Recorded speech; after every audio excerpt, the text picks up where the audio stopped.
ঈদ আসতে আর মাত্র কয়েকটা দিন বাকি। এই সময়টা বাংলাদেশের কোটি কোটি মানুষ কেনাকাটায় মাতোয়ারা। বাজারে মানুষ ছুটছে, মার্কেটে ভিড় উপচে পড়ছে, অনলাইনে অর্ডারের পর অর্ডার আসছে। কিন্তু আপনি কি করছেন? অন্যের কেনাকাটা দেখে হিসেব করছেন, নাকি নিজেই এই সুযোগটাকে কাজে লাগিয়ে টাকা আয় করছেন? আজকের এই ভিডিওতে আমি আপনাকে বলবো, মাত্র ৫,০০০ থেকে ২০,০০০ টাকার পুঁজি দিয়ে ঈদের আগে এমন ৩টি ব্যবসা শুরু করা যায় যেগুলো থেকে মাত্র ২-৩ সপ্তাহেই লাখ টাকার মুনাফা করা সম্ভব। হ্যাঁ, ঠিকই শুনেছেন।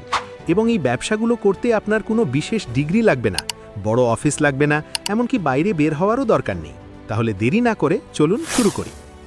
দেখুন, ঈদ মানেই বাংলাদেশের অর্থনীতিতে একটা বিশাল ধাক্কা আসে, তবে সেটা পজিটিভ ধাক্কা। পরিসংখ্যান বলছে প্রতি বছর ঈদুল ফিতরের আগের ৩-৪ সপ্তাহে বাংলাদেশের বাজারে হাজার হাজার কোটি টাকার কেনাবেচা হয়। পোশাক, খাবার, সাজসজ্জা, উপহার সবকিছুতেই চাহিদা বাড়ে কয়েক গুণ। এই সময়টা হলো সেই সুবর্ণ সুযোগ যেটা একজন স্মার্ট মানুষ কোনোভাবেই মিস করতে পারেন না। আর আপনি যদি এখনো পর্যন্ত কোনো ব্যবসা না করে থাকেন, তাহলে এই ভিডিওটা আপনার জন্যই তৈরি। চলুন দেখি কোন ৩টি ব্যবসায় এই মরশুমে সবচেয়ে বেশি লাভ হয়। ব্যবসা আইডিয়া ১, হস্তনির্মিত ও কাস্টমাইজড গিফট বক্স। ঈদে মানুষ শুধু নিজের জন্য কেনে না, প্রিয়জনকে গিফট দেওয়াটা এখন ট্রেন্ড হয়ে গেছে। মা বাবাকে গিফট, বসকে গিফট, বন্ধুকে গিফট, ভালোবাসার মানুষকে গিফট। এই চাহিদাটাকে কাজে লাগান। কাস্টমাইজড গিফট বক্স মানে হলো একটি সুন্দর বাক্সের মধ্যে বিভিন্ন ছোট ছোট জিনিস সাজিয়ে একটি আকর্ষণীয় প্যাকেজ তৈরি করা। এটা দেখতে দামি লাগে, কিন্তু তৈরি করতে খরচ অনেক কম। কি কি লাগবে? প্রথমে আপনাকে কিছু উপকরণ কিনতে হবে। নিউ মার্কেট বা চকবাজার থেকে পাইকারি দামে কিনুন। কার্ডবোর্ড বা ক্রাফট বক্স প্রতিটি ১৫ থেকে ৩০ টাকায় পাওয়া যায়।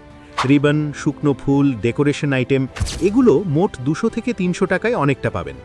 ভেতরে দিতে পারেন chocolate, perfume, mini, skin care item কিংবা ব্যক্তির পছন্দ অনুযায়ী যে কোনো জিনিস। একটা গিফট বক্স তৈরি করতে মোট খরচ পড়বে ২০০ থেকে ৪০০ টাকা।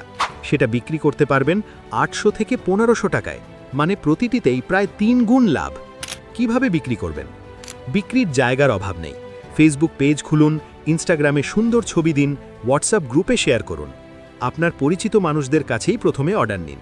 একটা টিপস দিই, ঈদের আগের শেষ ১০ দিনে হোম ডেলিভারি অফার করুন। মানুষ একটু বেশি দামেও কিনবে যদি ঘরে বসেই পাওয়া যায়। যদি দিনে মাত্র ৫টা বক্সও বিক্রি করতে পারেন, তাহলে ১০ দিনে ৫০টা। প্রতিটিতে গড়ে ৬০০ টাকা লাভ হলে মোট ৩০,০০০ টাকা শুধু গিফট বক্স থেকে। ব্যবসা আইডিয়া ২, ঈদ স্পেশাল খাবার ও হোম মেড ফুড ব্যবসা। ঈদ মানেই খাওয়া দাওয়ার উৎসব। সেমাই, পায়েস, পিঠা, বিরিয়ানি, কেক এই সময় মানুষ বাসায় রান্না করে, কিন্তু অনেকেই বাইরে থেকে অর্ডার করতে পছন্দ করেন। বিশেষ করে যারা চাকরি করেন, যাদের রান্নার সময় নেই, অথবা যারা একটু স্পেশাল কিছু চান। এখানেই আপনার সুযোগ।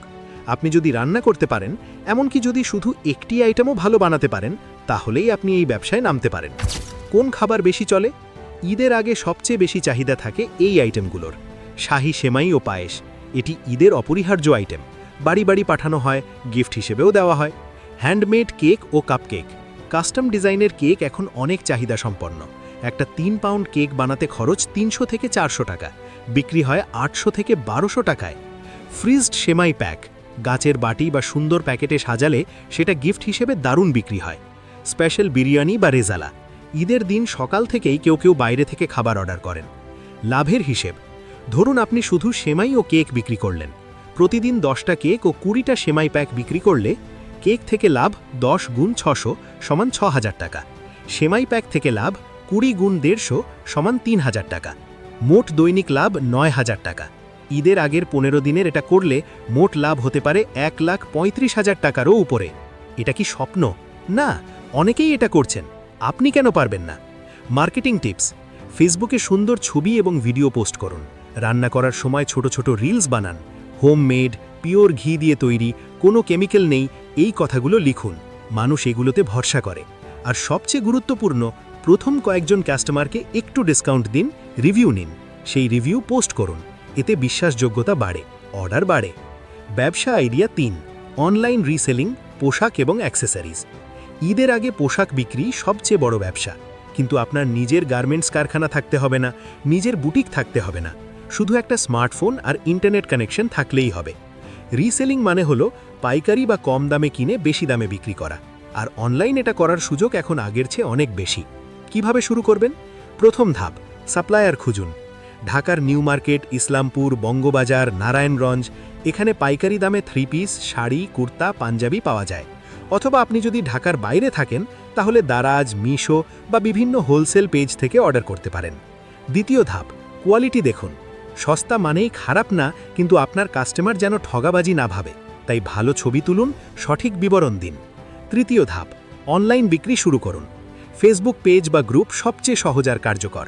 আপনার এলাকার গ্রুপ, মহিলা সমিতির গ্রুপ, পরিচিত মানুষের নেটওয়ার্ক এগুলো কাজে লাগান। স্মার্ট টিপস, পাঞ্জাবি দিয়ে শুরু করুন। ঈদুল ফিতরে মরুষদের নতুন পাঞ্জাবি কেনার ট্রেন্ড অনেক বেশি। একটি ভালো মানের পাঞ্জাবি পাইকারি দামে কিনতে পারেন 300 থেকে 500 টাকায়। 700 থেকে 1200 টাকায় বিক্রি করলে প্রতিটিতে 400 থেকে 700 টাকা লাভ। 100টা পাঞ্জাবি বিক্রি করলে 40,000 থেকে 70,000 টাকা লাভ। এটা কি কম? আরেকটা টিপস দিই, লাইভ বিক্রি করুন। ফেসবুক লাইভে এসে পণ্য দেখান। লাইভ বিক্রিতে মানুষ বেশি বিশ্বাস করে এবং সেই মুহূর্তে কেনার সিদ্ধান্ত নেয়। ডেলিভারি ম্যানেজ করবেন কিভাবে? ডেলিভারি নিয়ে চিন্তা নেই। পাঠাও, রেডেক্স, সুন্দরবন কুরিয়ার এরা সারা দেশে ডেলিভারি দেয়। কাস্টমার অ্যাডভান্স পেমেন্ট দিলে রিস্কও কমে যায়। আর যদি নিজের এলাকায় বিক্রি করেন তাহলে নিজেই পৌঁছে দিতে পারেন বা কাস্টমারকে পিক আপ করতে বলতে পারেন। বোনাস টিপস, সফল হওয়ার গোপন রহস্য।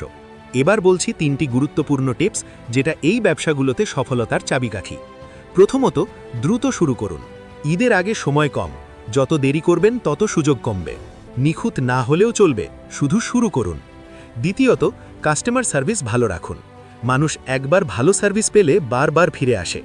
ঈদের পরেও আপনার ব্যবসা চলবে যদি কাস্টমার সন্তুষ্ট থাকে। তৃতীয়ত, ছোট থেকে শুরু করুন, বড় স্বপ্ন দেখুন। প্রথম বছর হয়তো 50,000 টাকা আয় হবে, পরের বছর 5 লাখ, কিন্তু সেটা তখনই হবে যখন আপনি এবার শুরু করবেন। দেখুন, সুযোগ সবসময় আসে না, ঈদ বছরে একবারই আসে। যারা এই সুযোগটাকে কাজে লাগাবেন তারা ঈদের পরে হাসি মুখে ফিরবেন, আর যারা শুধু দেখবেন তারা হয়তো পরের বছরের অপেক্ষা করবেন।